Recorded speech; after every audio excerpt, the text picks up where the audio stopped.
子鳳啊，睇睇呢度，哇一妻啊，高世安呢第一場帶南華踢聯賽就冇佢場邊嘅腳法咁瀟灑啦。嗱，屯門呢爆冷贏咗南華，球迷咧好似捧杯咁開心喎。冇錯，有成3000名球迷入場㗎，見證咧屯門就贏2-1，睇下佢哋嘅死球戰術點樣克制南華。林普斯報導。睇住屯門嘅美其遠懲罰球彈一彈地，當堂考起葉鴻輝，紅衫嘅南華喺12分鐘就咁失手。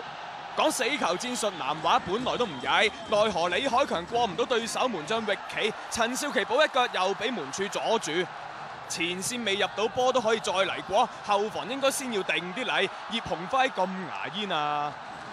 呢邊嘅域企就夠晒集中啦，角球彎到埋嚟睇到實。南華嘅死球未有建樹，轉個頭又輸俾對手嘅罰球，俾馬高信空晒嚟頂冇咯。38分鐘，屯門贏到2-0。一班少林兵收拾心情啦，換邊後壓住對手嚟攻嘅，但陳少琪始終冇法子入波。咁之後到早已送咗個波入網啦，又俾球證話係詐糊嚟。去到75分鐘，佢哋終於追翻球，嚟自蘇沙嘅頭槌，一度重燃希望。但最終都改變唔到教練高世安首場聯賽落敗告終。南華再冇進帳，結果輸1-2。上季真係排第8，屯門可以作客帶走晒3分，佢哋啊梗開心啦。